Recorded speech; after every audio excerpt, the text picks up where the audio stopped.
In the heart of Oganla Village, a tale of love, betrayal and mystery begins. Adisa, a humble young man, had only one dream: to marry his beloved Sewa. But dreams don't come easy in a world bound by wealth and power. Adisa meets with Sewa under a tree to have a discussion. Adisa told Sewa he can't bear the thought of losing her. Her father is determined to marry her off to a rich man, Kola. Sewa replied him, "Adisa, my heart belongs to you, but my father won't listen." Kola's wealth blinds him. Adisa confides in his friend Tunde, a jovial yet cunning young man. Adisa said to Tunde, "Tunde, I'll lose her. Her family sees nothing but Kola's riches."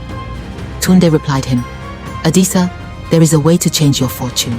You just need to be willing to take a risk." Adisa looks at Tunde skeptically and asked him, "What kind of risk?" Tunde replied him, "I know someone, a ritualist. He can make you rich." The weight of love pushed Adisa toward a dangerous decision, one that would change his life forever. Adisa and Tunde arrive at the ritualist's hut deep in the forest. The ritualist, called Baba Agba, who's an old man, asked them, "What brings you to my abode?" Adisa, who's a bit nervous, replied, "Baba Agba, I seek wealth. I want to do money ritual and be extremely rich. I don't want to lose the woman I love to another man." Baba Agba replies, "Wealth has its price. Are you willing to pay the price?" Adisa replies him, he's ready to do anything that comes with the ritual, inasmuch that he would be rich. Baba Agba hands Adisa a small bottle of herbs to always bathe with under the full moon in the village square once a month, and wealth will be his. Baba Agba also told him to beware, because secrets do not stay hidden forever. Adisa becomes rich and got a lot of expensive things like clothes, jewelries for his girl Sewa. The villagers begin to gossip. One of the villagers asked, "How did Adisa become so rich overnight?" Another villager replied, "I heard whispers of Baba Agba." As Adisa's wealth grew, so did the suspicion of the villagers. Secrets have a way of unraveling, and Adisa's was no different. Sewa confronts Adisa in tears, demanding the truth. "Adisa, the villagers talk. My parents say I can't marry you because of these rumors. Tell me it's not true." Adisa hesitates. It's not true, and lied about his wealth to Sewa.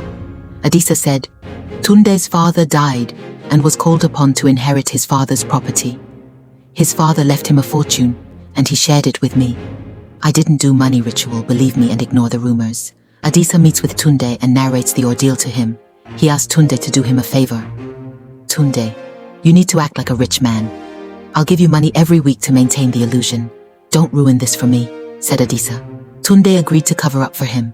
After Tunde agreed to cover up for him, Tunde lavishes the money Adisa gives him every week on alcohol and women. Adisa meets Tunde near the village market. "Tunde, I told you to be discreet. The villagers are talking. You're spending too much." Tunde replied him, "What's the point of wealth if I can't enjoy it?" Adisa replied him, "You're putting me at risk. If you don't stop, I'll cut you off." While Tunde angrily replied, "Cut me off? If you do, I'll tell everyone your secret." The bond of friendship was unraveling, and betrayal loomed. Adisa stops giving Tunde money, and Tunde storms into the village square, where the community gathers. He addresses the village leader. Tunde told the leader, "Adisa's wealth isn't natural. He performs rituals under the full moon every month." The news reached Sewa, and Sewa rushes to Adisa's side for the truth. Adisa explained everything to Sewa, and Sewa made a suggestion. "Adisa, let's go to Baba Agba, if he can reverse the ritual."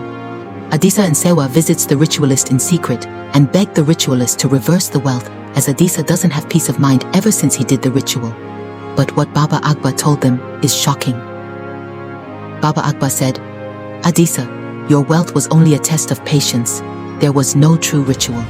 I didn't do money ritual for you, because I know your wealth will come natural very soon. But if I told you this then, you would go elsewhere to perform the ritual. The monthly bathe is not necessary. That's what you get when you're impatient. Your wealth is natural, so go back and face your truth." Adisa and Sewa becomes relieved and return to the village square to confront the accusations. Adisa stand before the community leaders to address them. Adisa said, "What Tunde says is not true. I have no need for rituals. My wealth is natural, and everything he said about me bathing under the full moon is a lie. If you doubt me, lock me away for 2 months and see if anything happens." The leaders agreed to the test. Adisa is confined for 2 full moon cycles.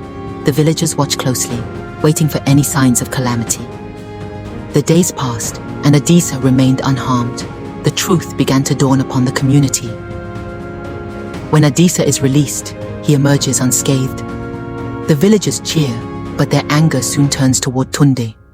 The community leader banned Tunde from the community and told him never to return again. Adisa and Sewa have a joyful wedding celebration. The villagers dance and sing, united once again. Adisa and Sewa exchange vows, their faces glowing with happiness. And so, Adisa and Sewa's love triumphed over greed and suspicion, proving that truth and patience are the greatest riches of all. And that's the end of our story. I hope you learned 1 or 2 lessons from this story. If you find this interesting, kindly subscribe to our YouTube channel for more interesting and educative stories.